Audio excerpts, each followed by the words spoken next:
All right. Fantastic opportunity today. We got, and I've said this before, we have a legend within our midst, Coach DJ Nimphius. Of course, my esteemed host, Coach Derek DePascal. Both, by the way, obviously we're going to talk about the evolution of the run and shoot offense and some principles associated with that. DJ just came off a great run this year, although obviously he's won so many state championships I can't even count it. What is it between Glen Rock and Riverdale? What, close to 10 maybe? I don't know, something like that. Yeah, it's funny. I think some of the kids that I coached in track at Glen Rock and Riverdale kind of got on me. I guess they saw a piece of this. So, because we always kid around that, they ask about these state sectional championships and, you coach girls. I mean, and if they're like, well, how come we don't get rings and how come they get rings? I'm like, I was never in charge of that. And so I guess the number was we did it one day. We sat down and because I wasn't sure. I think it's close to sectional championships, 2 rings on each digit between track and football. Incredible. Yeah. Well, that's amazing. Yes. So I got to Versa, so I jumped and track at Riverdale, so I got to jump on that bandwagon for a while too. So that didn't hurt. That didn't hurt to count, I guess. But we didn't win it. We didn't win anything this year. We didn't win the division. We were in probably the best Group 3 division in the entire state. I mean, absolutely. When they got down to the 2 sectional finals in Group 3, 3 to 4 finalists were from our division. Yeah. What was interesting too. So you're Old Japan won that whole state. Yeah. That whole state group. And it's funny because this year, like I had been helping them out, but this year I only did 1 game, so I get no claim at all to anything. I only had time to help with 1 game. But I'd helped out for the last several years. So I'm like, you know what? I'm like, I'll ride that bandwagon. All that does is start winning a lot of championships, and it's so interesting because we've talked about in the past. I always think that place is in a unique spot where they're just tucked away a little bit far enough where those guys are like, I got to drive 30 minutes to go here or 45 minutes to go there. I ain't gonna do it. Whereas you are in the Lions Den. Yeah, we are. You're right smack dab in the middle of everything. Yeah, we are. They're right down the street. It's a funny story. I got to tell you guys, this is great because, Vito's such a good coach. And, yes, he is. I mean, coming into this year, he's won so many championships and he's so good with the kids. And he's your age, Dave. I mean, he's an incredible person, But unfortunately for Vito, he's 2-4 against the Golden Hawks, And that's right. The Westwood days. Westwood action, right? Little Westwood action. Yesterday, he went to 2-5 because I was like, I got nothing to do. I'm retired. So I get out my phone and said, Vito, there's a coach here. Please send your address at Bergen Catholic Street address because there's a coach here from Alabama who I think he's at the wrong school. So he sent back, really, what school? And then I didn't respond to him, So that's nice. That's another loss for Vito. It's a win for you. We got to take those wins as we can over there at the public school. They came to you to Alabama came to you to see who you have. Well, they came in. All of a sudden they found out the place is a great time. And they didn't leave, but there was really nobody there from Alabama. So kind of fictitious character. So. It's funny. You were talking in the pre thing, Derek, about Liberato. I just said, like, Liberato, when we went to the state championship, the team we played was Summit, which was Liberato. And that was just his son's team. And so his son was playing on it. So he was always good before, always. But his son's team had every one of his, friends growing up. They were all in that same team. And they beat us. And they ran. It was amazing. They ran 5 plays. And it was literally. That's it. Play 1, play 2. Play 3, play 4, play 5. And the kids would be like, hey, I know what play they're running. I'm like, well, that's great. How about we stop it? Yeah, exactly. How about we stop it? I was know what play 3 is, okay? I got introduced to him when he was still at Hanover Park. I was a freshman. I was an incoming freshman, possibly quarterback to be. And that was my introduction. being a run and shoot quarterback was mini camp at Hanover Park with Coach Liberato. And then come full circle, he coached me as a DB in the North-South game. And it was, just, I'm like, buddy, like, he's like, yeah, remember when you were, and it's like, oh God, but what a great coach, dude. And he was absolutely phenomenal. Yeah. All right, so let's we got thanks to Coach Nimphius. We have some huddle film that we'll pull up here, and this is your quarterback, I'm assuming, right? Yeah, and I think what you'll see on the film, guys, is when people watch this or are interested, I consider us not a dial play team, but we're pretty flexible in terminology and application to the players, and the foundation, I think, is no surprise. Again, is run and shoot and triple option, and we try to be different so people can have a little different time preparing for us, because it seems like there's a lot of similarities in people. Again, your talent trumps scheme every time. But every time. You'll see we do some pretty interesting things with the guys that we've had. This was a pretty veteran team, and including going back under the center quite a bit. And so we're a lot more compress, expand stuff for a variety of reasons. So if you want to put something on, I will speak about it from the standpoint of how we got to that point. Can you, all right, just want to make sure we could see, and then I'll freeze it here. Coach, I love the under center stuff, right? Because you don't really see guys do it anymore. I mean, you're seeing guys in victory formation going pistol, right? It's like, buddy, that's a little risky. But, I mean, hey, it's really kind of the whole evolution of guys getting away from being under center, especially, with the spread game in recent years becoming the way it has. You don't really see a lot of it. And some of these quarterbacks, even now, NFL guys, high-level college guys, have never been under center. Yeah. I think if you're looking at under center, if you guys are really looking to somebody interesting too, I would make a phone call to Mendham and talk to Ethan Jaros and his staff, because what they're doing in the triple option just from the line of scrimmage alone is just fascinating. I have not seen that at any level, which is, again, I don't want to get off track here, but right. They're people say, well, you're old school crabbing forward. I said, no, what's most fascinating is who's ever coaching their line. The first thing people say when you play against a triple option team is they're post chopping. Yeah, they're high-lowing. I said they're not. I said they have kids who come off the ball so violently that they're shoulder blocking and breaking defensive linemen in half at the waist. Yeah. It is violent. We used to see it every time when we would see Morris Knowles and Coach Regan. This is unbelievable what they're doing. So, I mean, and they're highly effective. I mean, it's nice to see Mendham back on track. They're good and they're so well coached, but that was a fantastic game we played against them. But all right, David, what do you want to put on? And I think you won that game, right? We did win that game. Of course he did. Yes, we did. Of course he did. What are we doing? Don't bring up positivity, Coach. All right, here we go. I just tell me when you want me to freeze it, because I can see that's on you. So we'll just go to the formation, get the discussion, and then people could watch the play. All right, let me see if I could turn the sound off here for that. Okay, good. All right, here we go. Okay, hold it up. All right, so we're in just what we would call a doubles banjo set, which is 2x2, and both slots on the line of scrimmage. Yep. Both flankers off the line of scrimmage. I don't think that's unusual now. Some of it's via learning stuff from Drew Gibbs. Yes, that he always did it that way. Well, which and we never did it that way. Yeah, but he did it with I guess the idea that you get clear outs and moving picks underneath where you had the vertical. I think you saw Old Japan try to run that against Mainland. It was an interception where you have a guy running even a switch concept and running the kid underneath and hitting him right in the dime there. But for us, this is probably more likely because they're in a 2-high set. So we're just going to run a quarter beaters here, which is essentially, pushing to the safety with the on the line of scrimmage slot, hooking them up, maybe getting the safety downhill and getting the corner who's in quarters to have to defend the post. Got it. And he'll do it off a ride because he'll want to freeze the linebackers. Right. Okay. Yep. And get them downhill. Now, I think this film has a end zone shot off it too.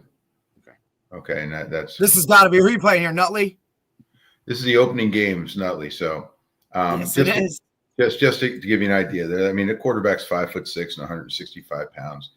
He got his ankle torqued in like the second or third game, I think, and he played on one leg for much of the season. He missed 3.5 games, and that hurt us. And the receiver is R.J. Weiss, who's going to be a Division III kid. Zion, the quarterback's got another year. All right, here we're. Coach, what do you just before we get? What are you telling him on his drop? Like, what's his launch point?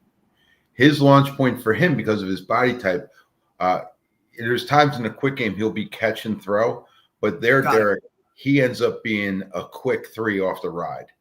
Got it. All right. He has fantastic feet, and it's very interesting to him as you coach quarterbacks. Zion's feet kind of go out to 10-2. All right. If that makes sense to everybody? Right. Yeah, of course. So he's always planted. He's very strong from the waist down, like ridiculously strong. So one of the things about when he plays and he's healthy, his feet are always in the ground. And Dave, you notice a running back, his feet never come together. So when the back's feet come together, they're in a bad spot. So his base is really no balance. Yeah, his base is like freaky powerful.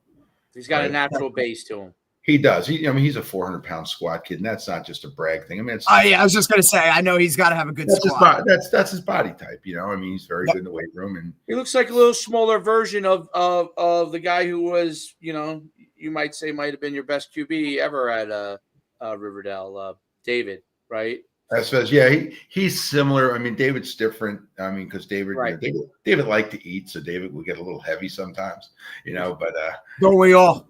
Yeah, David would play in college at 180 and play in high school at 195. Not many guys do that, He goes, Coach, I'm gonna get hit a lot here, man, so I'll put some weight on.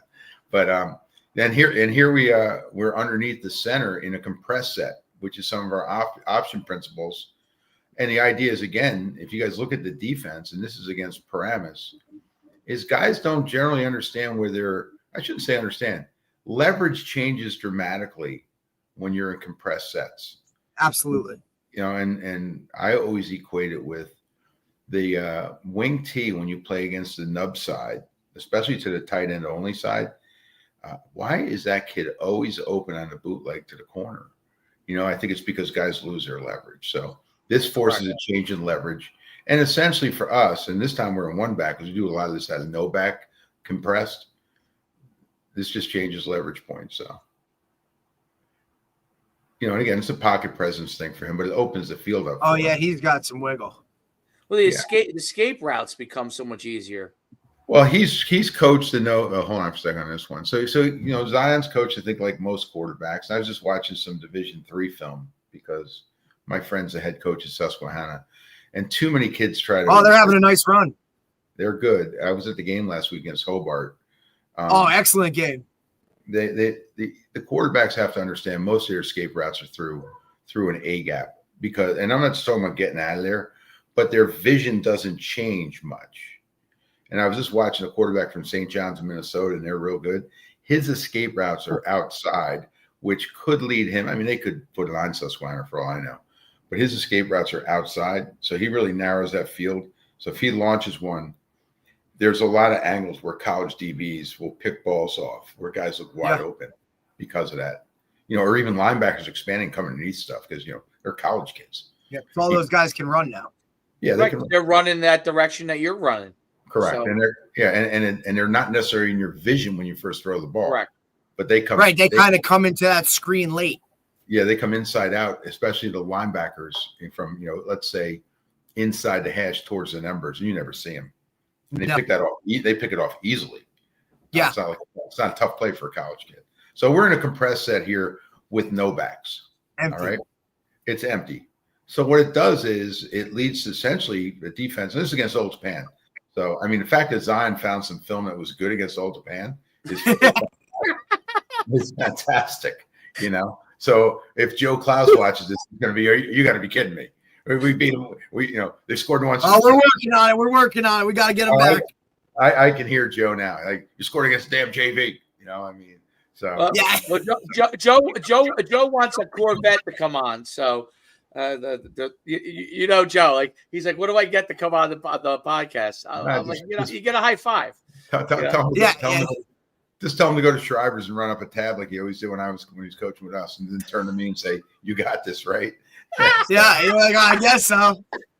Yeah. All right. So there's your look. We gave them a lot of unbalanced shift out of two tight ends too. We actually moved the ball pretty well on them for about a quarter and a half, and then they realized they can just run us over. But yeah. So this is just a compressed set, and we're a no back. See, he's in an odd front. He's in the odd stack, but he kicks it a lot. You know that. I mean, are you using the motion? Because you use a lot of motion. Do you use that to try and get people, to move in one direction or the other from a leverage standpoint? Are you looking to see if they're playing for yourself, zone or man? How are you using motion to help you? I'll start that with an overall yes. All right, to see if we're getting man zone or who's the fixer. Right. The fixer. Are they inverting / reverting? There's a lot that goes on there, but it doesn't. Most teams only have one check. All right. Correct. Now we will retrace motion, things like that. We'll reset the back. We'll reset the back, which I got from Tony in our conversations last year, Tony DeMeo. Yeah. So it's all of the above, and I think Joe's playing this a little bit more like 5-2 with just an umbrella. Right. Yeah, you can see it. Yeah. Yeah, his whole thing now is big. He's big on the 3-4. That 3-4. A lot of teams have gone to that odd front because it allows you to have that extra guess, like tweener type of safety rover back that can do things. Yes. Now you'll see us actually. Now this is against Parsippany Hills. Okay. So they're also in essentially it looks like a 3-4. They had some kids that caused us problems. They were not as good as they've been. New head coach. Yeah, I think there was some of that too, but they were pretty physical with us. But always were. They were always a nasty group. Like it didn't matter what year it was. They always had one of those guys. So run that back, Dave. Oh, so if you just run it back to the beginning on this, okay. So just right there. All right. So this is, and again, I'm certainly not trying to coach other coaches, but this would be in the world of RPO because our quarterback Zion Yoon here. His eyes are going away from the ride. All right. So his eyes are there. So this is a basic run and shoot vertical concept. All right. Where we're trying to get kids down the railroad tracks and make the easy start. Now, what he is instructed to do, which he has struggled with, is he has a tendency to pass the ball too far down the hash mark or even outside. So this should be, if we took the three types of passes, just a flat drive throw and a short pass, high shoulder. Like I call it a 1. Yeah, this is the in-between throw. This should be a 2. Yeah, he should be putting this thing, like this thing should be in that kid's hands when he catches it, I believe, at 12 to 14 yards, at the latest 14 yards. Because otherwise, you're starting to get into the safety ends up winning the leverage. Yeah. Oh, you want? Like I always said, it's that in between throw, right? That over the linebacker before the safety. Now, go ahead, David. No, this is an eyeball throw, right? Meaning he's throwing it to his eyeballs, his head, his helmet, right? Yeah. Well, way we'll teach this drill is we put him on the 12-yard line in practice. Okay. And he's got to make this drive throw down the tracks. Or slightly outside, that's what we call the hash marks, the tracks, as they enter the end zone. Okay.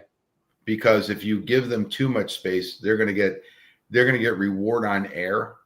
But here it's forced. They'll throw the ball out of the end zone. So even against air or against the one high or two high ghost safety in practice, I don't want them to get positive reinforcement that they haven't earned. Got it. So take a look at that. Yeah.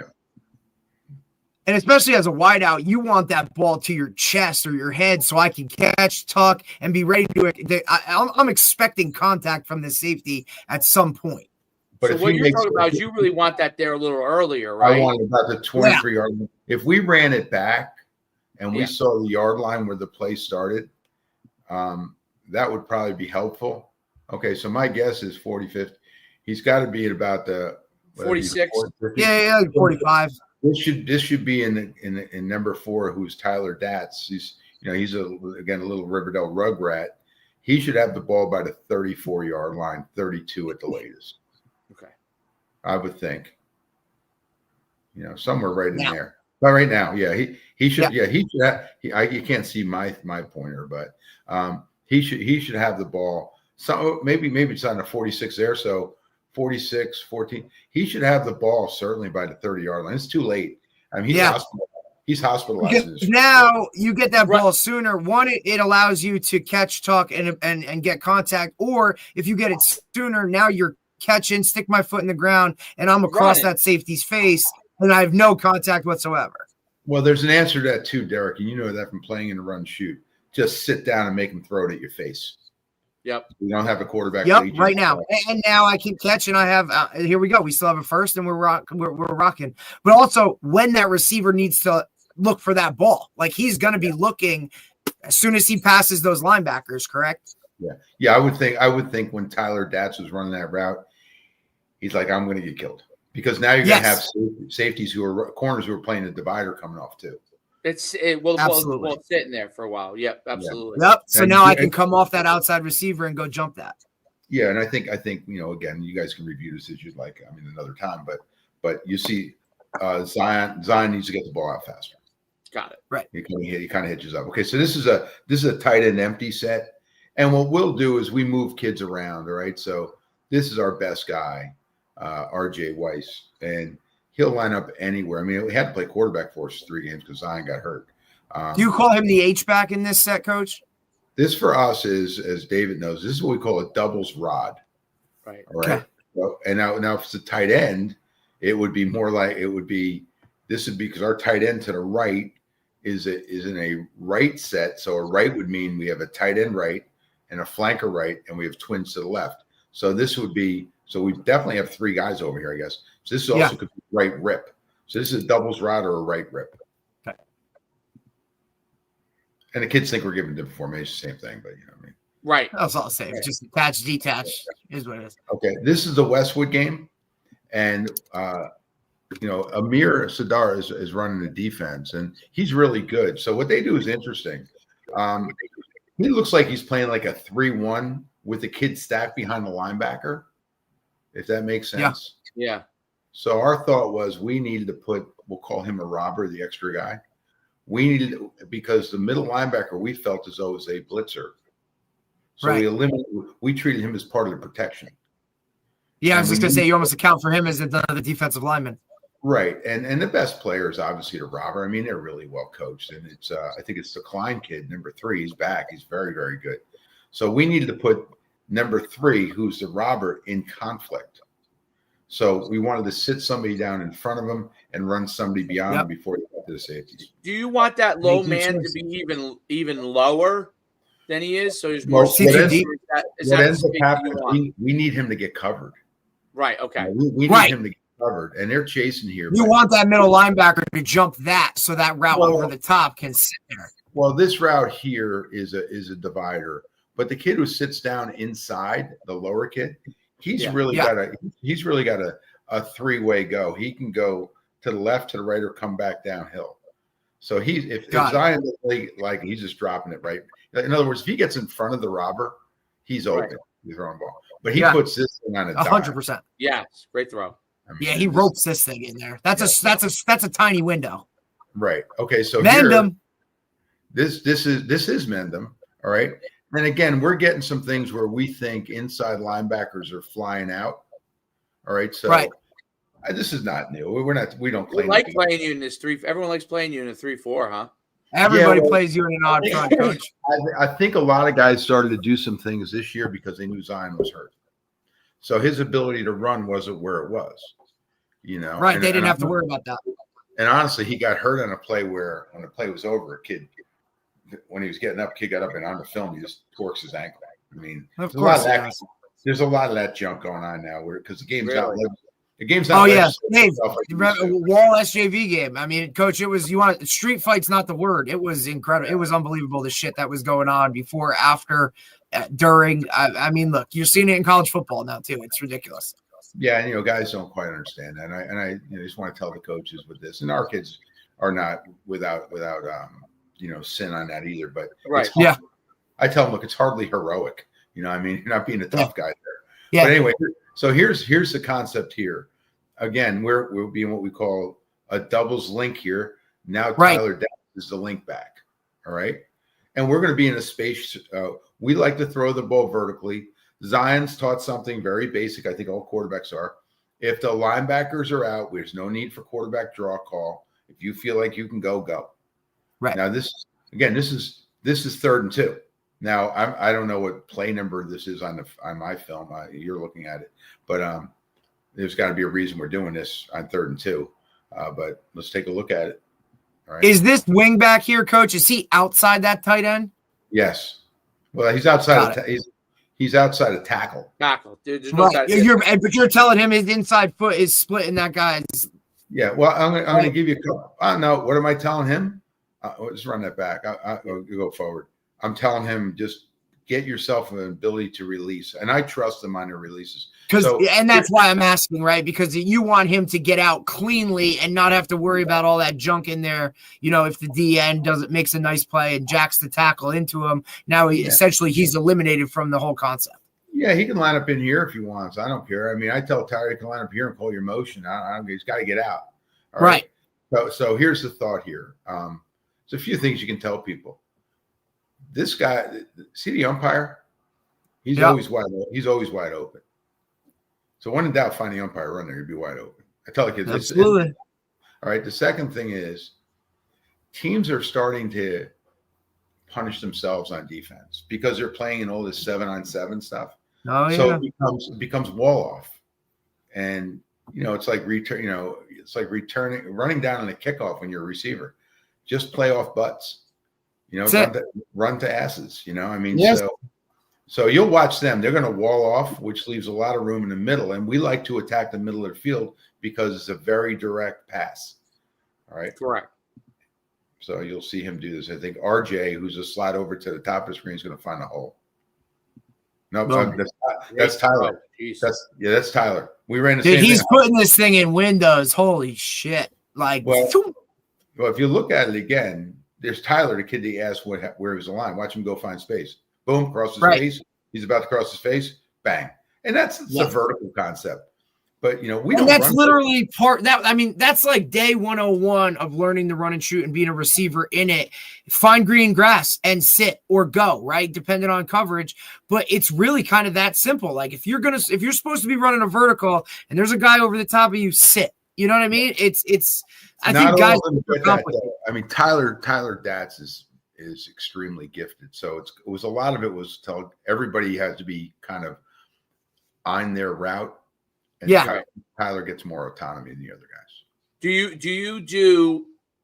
you do it now where most of the guys have to run their direct route, or you allow a level of choice depending on the person? I would rather have a lot more choice. Okay. We didn't get the ball to Tyler enough. I don't think our kids, generally speaking, and kids today. Yes. Because I'll give you an example. Because in our school, and I don't mind saying this publicly, they want kids playing basketball all year round. So that's hard. It's tough.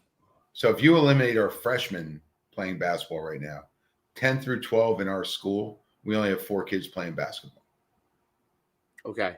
And that's inexcusable at Riverdale. So my point is, if you're going to give them a lot of choice, they don't understand that choice. Right. Got it. Yeah. So they're pretty robotic. Okay, so here's against PV. I call them the Hornets. Because you had to play the other PV the next round. Oh, yeah, so these are the Hornets all week, so we wouldn't screw it up. So we motion out, and they're really interesting, right? Because what a lot of teams are doing to us, and more teams are doing, is they're zoning you down by the goal line. Yeah. Yeah. It used to always be inside the 10. You're going to see, let's run some crossers, some mesh, some pick concepts. Now teams just sit there, and it's difficult. No, I think it's easier. Yeah, I think for us, offensively. Well, I'll tell you why. Because if the kids understand space. Correct. Hold on a sec, right there. So my point is, the kids understand space. Like 34 is coming across the field here, and he's really a linebacker and a short yardage back for us. He's a fantastic athlete. He was a 3-year starter middle linebacker. You probably know his name, David, Mason Nagel. He's excessively bright. He's a outstanding baseball player. He's going to Williams. All right. Nice. Now, but Mason should be in the pivot right now. He has seen him. He should pivot. He should pivot upfield, and Zion's pass would be through his mask, tighten through his mask up the field. So he should be running at this linebacker and then pivoting and spinning upfield. All right. But you'll see number 6 come across. He's going to put his hand up because he's always open. See 6 is coming across like, yeah, throw it to me. And Zion's like, no, we're going to put a kid underneath the goalpost, and that's RJ because he's got the goalpost. All right. We have a lot of guys open here. Yeah, you do. Oh, you have multiple guys. He has 3 options here to throw the ball. And that's the outside guy that's sitting. Is that the outside guy that's sitting under the goalpost? That's the kid. If you run it back, RJ, if you go back a play, I give this kid credit, man. And he's the widest kid, yeah, because Chris Kelm's going in motion, which I think for a lot of guys is a good concept, and nobody goes with him. Just throw him the ball. All right? Yeah. Toss. That's what a lot of the end zone offense does. They do that all the time. Yes. You'll use that back all the time. Hey, this is an easy, and it's once you get comfortable with that throw, it's not a very difficult throw. It is initially, but until you get your feet right. But I mean, look, there's a guy there. You have this one here. There's guys all over. But again, Zion's got great pocket presence. So yeah, I mean, this is a hell of a throw. He's off balance there, throwing off one foot, and still puts that thing on a dime. But that's easy throw. I mean, he does this all the time. I mean, straight. Again, I give this kid a lot of credit. These guys are flat out good. This is Pascack Valley. I don't know. Wow. And I think it's the playoff game. They have some big kids. Yeah, and we don't. They move the line of scrimmage. Here's what I'll say about PV. Schematically, I really like what they're doing. Their players are really good. They're physical. And you can see on the snap, they changed the line of scrimmage immediately. Now here's an look at that knockback. Look, they beat us up. They outcoach us. They beat us up. I mean, they're in the backfield now. Well, we lose this game 38-0. They get a pick at the end of the game. All right, they're better than us. We're not in the same class with PV and Old Span. But just so you look at the 4th and whatever, right? We went for it 7 times on 4th down inside our own 50. We went for it 6 times. We were 6 for 6. All right. And it weren't really easy plays. And then we went for it 1 time inside the 15 and we didn't get it going in. Oof. So we were 6 for 6 on 4th down inside our own 50. It was the only way we could stay in the game. Yeah, of course. And again, four downs to get 10 is a lot easier than 3. And again, he sees things well and he finds people. And good adjustment by receiver. Yeah, and this is our movement into the end zone. Okay, this is Nutley. Okay, we're probably just a base double set or trips. I like the wide splits. Yeah, do you ever use any more? So I know you always like the wide splits. Do you ever use any condensed splits to do anything? Yeah, we use smart splits. Where we see it. I mean, you can see 56, who's a solid player, somewhat limited, and he's looking inside. So I mean that's not a great thing. They're trying to give us double ones. Yeah, and maybe send a linebacker out of it. But at this point, Zion's really healthy. So this is his first game, you said, so he's good to go. Yeah. Are they doing this because you have more space? Yeah, probably the wide splits. I was just going to ask that, Dave. Good question. I don't know. We're moving the ball so well in this game. I'm not really paying attention to defense. Right. I got to be honest. It's a nice pickup by the back. Jeez. Yeah. Boom. Thank you. That was. But again, run back again. That's a quarter beater that you saw earlier. Oh. If you run it back, it's. You see the safety there. We're going to hook on him, and we're going to get the corner on Allen. Yeah. Before you start thinking that's like really, cutting edge, people are doing the same thing by hooking on a corner and running the China or the shake route on the safety. Right. Both are good. Are they playing too high here? This wide? Yeah. Is this wide? That's the safety. That's an easy split. The numbers. Ball's on the hash. Okay. So that's an easy split too. They give you that easy split. Yeah, well, right down the middle. Yeah, I think right now the slot's saying, "Coach, let me just shake this kid." And it's essentially it's a one-on-one play. But it's Nagel, and we're not throwing the ball at him. So Right. When he comes down, you go right over the top. So it's what you got, double post, like a low post, high post? It's a double post, a mirror play. Yeah. But he can deliver the ball. I mean, okay, this is against Paramus, so he's still healthy. So we are in a double set here. We got a Banjo to one side, and now we're motion in the back. This kid's going to be a good player, number 5. He's going to be a junior next year. He's a really good player, as Jaden Kemp. Oh, he's like a sophomore? Number 5. He's a monster. Who, 5? No, run 5. Yeah, how big is he? He's a Riverdale kid. He's 155 pounds. We had no monsters. But he's a good player. But here you go. So, again. He'll bite your face off. There's a lot of same concepts we're good at. Boom. We got Tyler went to hook up. He had nobody to hook up on, but we send RJ to the post. Right over the top. Nice catch. Yeah. Well, RJ we go through this with RJ because it's unfortunate for RJ because he had to play a couple of games of quarterback because Zion got hurt and he was outstanding. But RJ only ended his career with 93 catches, and I felt bad for that. Just freeze it for a second. So he ends up short of that because he's got a shot. He comes into wrestling season with 72 wins, and he's already got over 100 goals. So we thought he was going to be 100 kid. So we kind of had to take he was. I think this year he was over 1,000 on offense this year. He had over 100. He had over 100 tackles as safety, but he's a really good player. But RJ and I go at this all the time. He says, "You think you could have dove and caught that ball when you were in high school?" I said, "No." He says, "I knew I was better than you or something." I said, "I wouldn't have had to dive." Yeah, exactly. I would have caught it in stride and been banging my head on the goal. And that's the thing, because he doesn't run track, he still struggles with running. So Dave, you understand it? The kid that stumbles towards the finish line in the quarter because he overstrides as opposed to shooting the stride. So as opposed to the PV quarterback who triple jumped almost 47 feet as a sophomore, he's in that thigh to parallel all the time movement. Yeah. And he runs violently. He's the first quarterback. Well, Esvez did it too, but the kid from PV may either get contacted by DePascal or an assault charge because he runs so hard. He runs so hard. Like it's fun watching him run. Like, oh, he's going to truck the kid. And you're saying, like Walter Payton-ish. Nah, he's like Eric Dickers. He's just upright. And when you watch him run, big knees. Yeah, violent, like violent runner, like a violent guy. Like I ran the ball when I was a running back in high school. I ran. Listen, as a safety, those are the motherfuckers to tackle, dude. He's 6'3". Yeah. So you're getting a lot of knees. So when I see him, I keep thinking to myself, he's only a junior. I mean, and again, Billy Weigel's coaching the quarterbacks and running the offense there, and Billy's got a really good mind.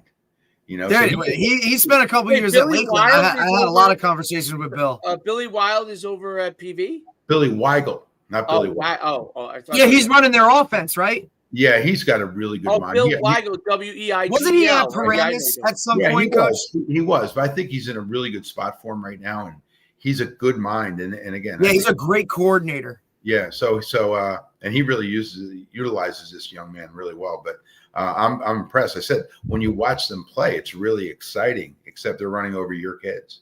Yeah. You want to be like, wow, that's great, but it's like, oh, that's my guy. All right, this is Westwood again, just a balanced set. All right, safeties are a little deep, but we're gonna and I'll go through with you. Just pause it right here.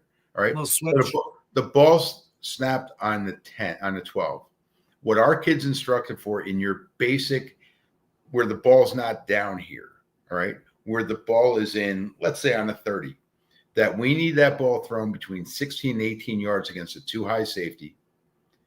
And we usually have a flattened player. And we'll just go through this because, again, I'm not telling anybody anything you don't know. We're running double vertical, so there will not be a flat player. Okay? Because they're going to match. Because people are running match right now. So I can't believe they're playing cover 2 on you in the goal line. Correct. But it's a good thing because, again, for them, it's a good thing. We need to split safeties better. We need to run the ball well down there. But we're also in a time crunch here.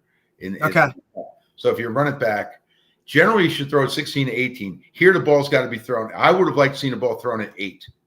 Yeah. But he's got to throw it here because I don't know if the D&D is 4th down. So got it. Oh, okay. Got it. And he's taught throw the ball to the boundary. It's a great catch. Yeah, he makes them all year. All right, so we motion here. We got 2 by 2. Nice to have one of those guys, Coach. Nice to have one of those guys. Yeah, yeah. So 2x2, we motion out. This is against Mendham. And he's attacking the middle of the field again. We got an under and over there, and he puts the ball there. So, and really, he could have thrown the ball to the flat. I was just going to say, would you have rather him take that?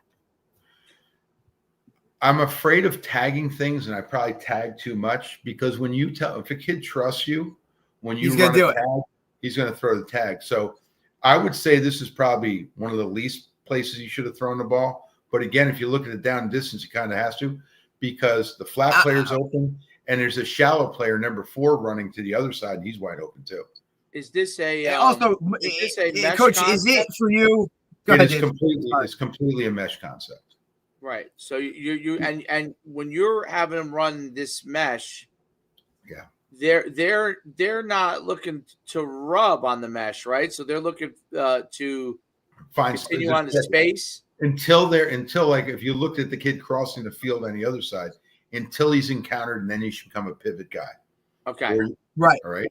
But we're over under in the inside linebackers because they're wall offs. All right. So Dean gets there pretty. I think it's Dean. It might be RJ. No, would you have rather the guy that caught the ball? Would you have rather him pop to that next window, Coach? Yeah. Okay.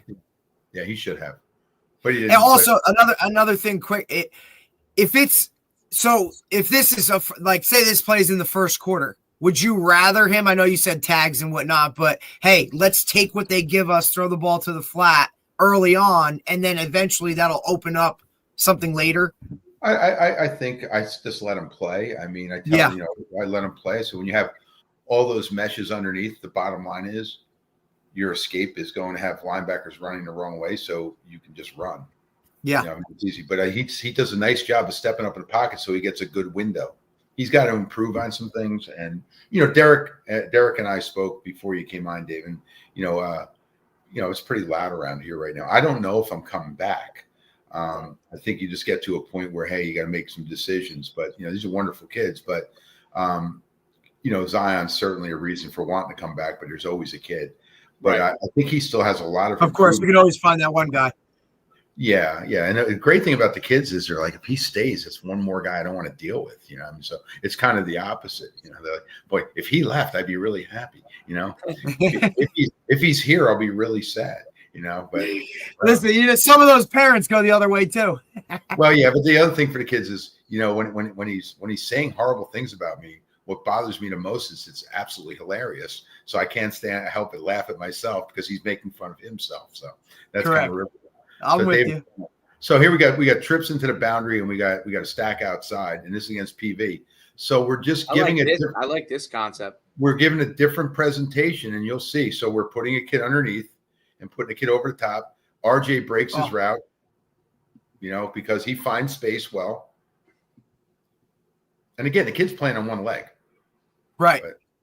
And you know how those high ankle sprains are, right? Because that's what it was, a high ankle. Yeah. Those are miserable because all it takes is one ding, one whatever, and it's literally the entire season.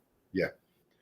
So, you can spat it. On the other side, where you have the double cross and then the guy running the out, right? So that's more window dressing there. Is he automatically going? No, I think RJ originally was going to go higher than number 6 was.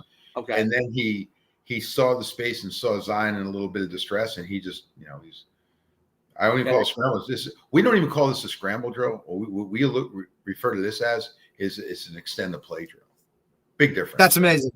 Yeah, I like that. And I always tell the guys, like, scramble, the scramble rules and all that. That's the best play in football, right? Because you know what's going on. They don't, right? Like any other play. But now you have just what's considered chaos for the defense is now, look, you guys are so, conditioned and taught and coached that this is just part of a play for you. Correct. And I think you have to make sure that's you got to let them go out there. And as you know, Derek, just go up and down the field and play. With you sitting in the stands, it's great. But I would say with this group of receivers we had, again, Datsy number 4, he's pretty special in terms of understanding space. RJ obviously has an incredible skill set, and some other guys developed. I would say that the kids next year are often younger, and I think we have a tight end that we're going to we have this kid Michael DeGroat coming back, who I think can be Nice. special. But my point is, I think some of the younger perimeter kids that are going to be sophomores are. I mean, again, I can advertise for Riverdale. I think there's a couple of kids there that are just really, really special. And they got some quarterbacks coming out of that freshman class too. And Coach, not to go off topic, do you have to worry about those guys leaving? No, I don't think so. I think, again, we do have enough legacies here. Like I can go through it. If 51's dad played at Riverdale, 56 is a Westlake, so he was never going to leave. But 51's graduating. 54 is back. He's going to be a really good player. He's not going anywhere. 79 is another 3-year starter. He ain't going anywhere. And 50 is going to play sprint. So he's going to either Caldwell or St. Thomas Aquinas. Probably, I don't know which one he's going to go to. We got to get him to Matt Sakis, Dave. We got to get him over there. Yeah. So you can see so we're running this against PV, and again, it's the same kind of concept. And again, it's a kid's highlight film. It's amazing the passes you can make. You run a ton of crosser concepts. Yeah, I love crossers. I think from the time I coached mesh, even in that's become a lot more of what you're doing. That's interesting. Well, I know I saw Derek play. I never saw David play because I came the year after he finished high school. But one of the things is, we watch these guys on TV. But imagine David. Now I know Derek would like that. Gets the ball on the run, moving across the field, and go play football. It's a lot of fun, right? Yeah. It's like getting an option pitch, and if the quarterback reads it right, you're not getting killed. But imagine David getting it on the move, right? All right, and catching the ball and being able to go play football. I mean, now that's scary. Yeah, and that was always the thing when you had that super back or back that could go out there in that slot and run your mesh concepts, and you can get him that easy pitch catch, go do what you do, make that first guy miss, and now we're out the gates. It just adds a whole different level. I mean, now you could motion them out there, and now the defense is, there's just so many things you can do when you have that guy that can get in space or find space. I originally did it when I had a kid at Glen Rock who was pretty dynamic, a kid named Robbie Grammer. He broke his leg. Listen, that's probably one of the reasons we won the game, for Christ's sake. But he was out there for the coin toss in a freaking boot. He broke his leg. But if when he catch the ball in that, I think against you, Dave, at Saddlebrook when you guys in that game. You don't want to drag up bad memories here. No, that's a bad memory.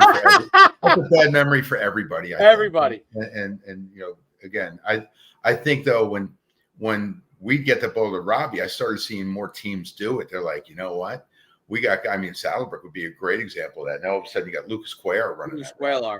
I mean, this is not fair. They did it once when I was a junior in high school.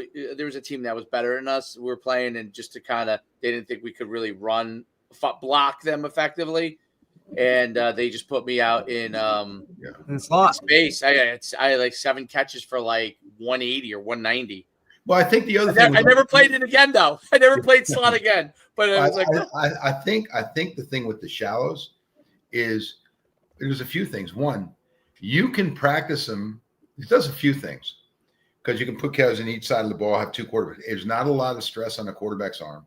Right. You can do it against pressure and practice, so the quarterback's got to work on pocket presence. Receivers start to understand space better, right? And here's the last thing. You can run the receivers into the ground because you got so many guys can run routes. So, and they all end up different. All right. So if you get the kid who understands how to pivot, and then you might find a guy who right now is running from the left to the right as you look here, and he's like, "Screw this! I'm going down the tracks, man." Right.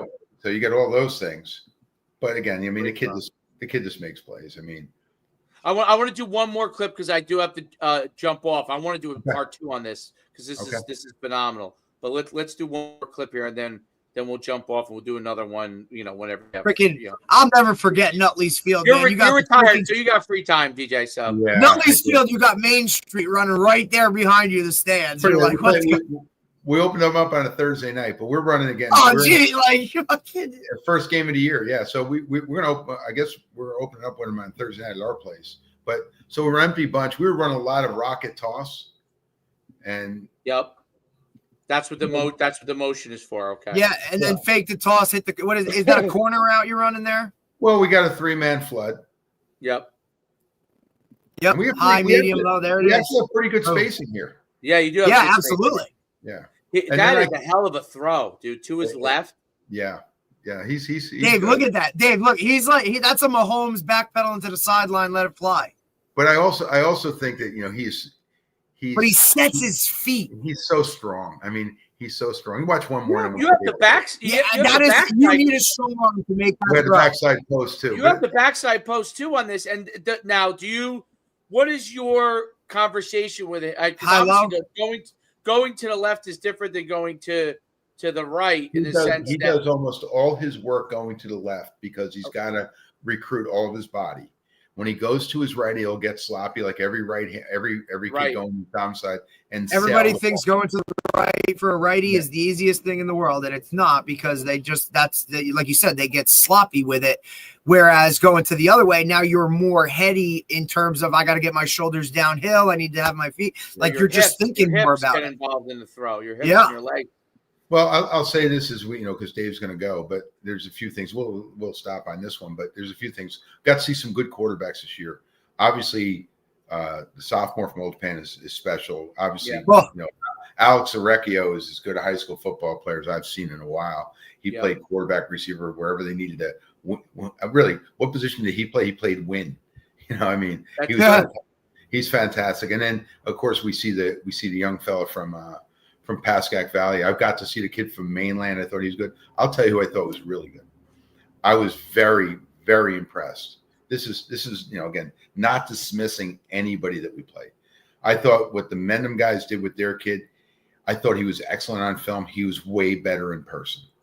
All right. And then I thought the kid from Passaic Valley, the Hornets, I thought he was good on film, and he's back too. Yeah, they bring a lot of guys back, Coach. Oh yeah, and we didn't play against number 4. He was hurt. Yeah, so, I mean, but I thought he was really good. Again, I'm just looking at it from a technical standpoint. And Dave kids about me being retired, but when you're retired, or you're not, you definitely don't have skin in the game. You can understand the fundamentals and enjoy them a little more than when you're just trying to win the game. So, but I would love to do this. We go through again. I think it's a great teaching thing for people. Yeah, I do, and I have no problems. I think a lot of guys are doing this because I'm stealing from guys, and there's a lot of conversation there, and it's good. It's evergreen content. You know what I mean? This, and I'm gonna try and cut up each one of the plays too. Yeah. So each play is its own little video, and so it gives people like I'm gonna kind of make on my YouTube a little Coach Nimphius folder here, and kind of put your kind of breakdowns in that, and so not only for obviously the people that the YouTube page has become so huge, and we're over 1 million subscribers. Can you believe that, DJ? He's big time, Coach. He's big time now. I can, and this is enjoyable for you guys too. And I know, it is. And you're trying hell yeah. But you're trying to. What difference is you guys are producing purposeful content. Yes. And you it's generally think, and I don't think you're bringing guys in like, again, I'm older now. If I'm at Glen Rock, I'm going to show you how much I know. If I'm here, I'm going to try to utilize of how we're trying to highlight players, which we were doing there at Glen Rock. So, but my ego's not in there now. Right. I mean, yeah, Coach. No, I know. I saw you when you were trying to pound the chest a little bit. That's because I wasn't the world's fattest thin man like I am now. Nice. I like that. Can I use that? Because I sure as hell isn't.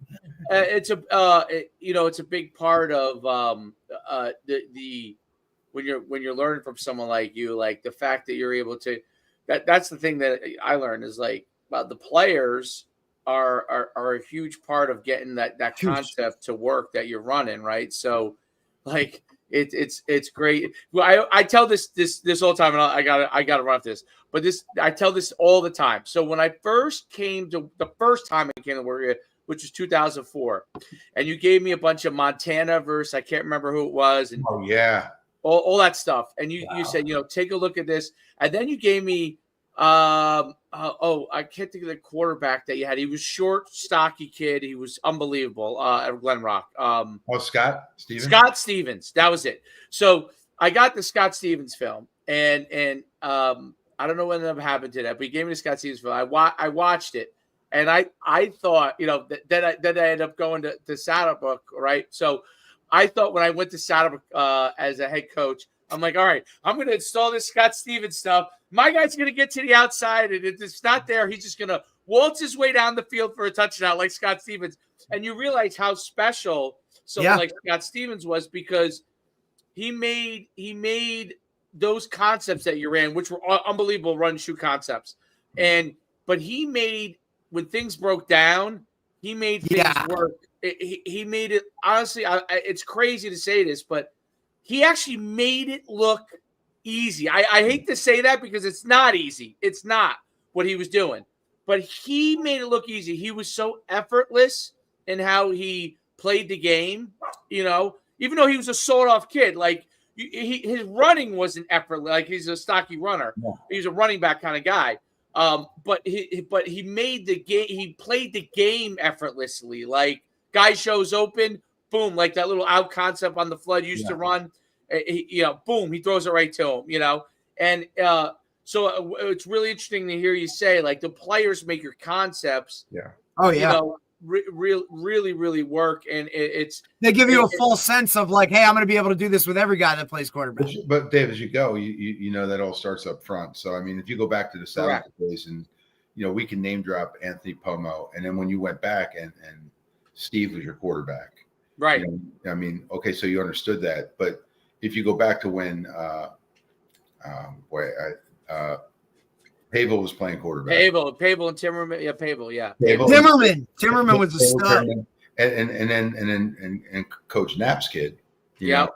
Do you remember how violent you guys were? Who was that? Was that Bobby, Dave? Yeah, Bobby. Yeah. Yeah. I mean, so you learned so much from those guys. I mean, and you learned so much from, John Iorato running the inverted wishbone. And I actually coached against that as an assistant when I knew really nothing. I mean, now I know mostly nothing. But when Vic Paternoster was coaching up at Pope John. So you see how guys utilize that. And then I'll give you one last thing. The American Football Coaches Association just released a Division III All-American team. Yeah. The second team split end is a kid named Towson Smith. He's a split end for the Merchant Marine that runs a triple option. Yes, they do. I think he averaged for his career close to like 22 yards a catch. I mean, shit, you saw Army, Navy, Air Force. They're doing shit this year that the people haven't done in a long time. Well, correct. But I mean, that's my point. So utilizing personnel, when you have Towson Smith, I guess we should throw the ball because, as you know, right, you're going to get a lot of singles out there. I mean, the kid Joe Klaus is as good a defensive coordinator as you're going to find, right? Right. Or he had to defend the kid. We would talk during the week, but again, they don't need my help. But Joe just likes to put things by. That's why he says coach. Joe has That's why what your role, Dave, worked so well. But Joe just likes to call and talk football. I said, he likes to talk football, yeah. Yeah, and he simply said, look, what do you think about number 8 in their team? He said he's really strong to the ball. He's a junior, but they're in a wing T concept. So essentially, that kid's on an island the whole game. I mean, I don't care what you're going to do. You're going to put a second guy out there and play cover 2 and jam. They'll run the ball on you every single play. Right. So and he was an issue. All right, listen, get yourself going. Yep.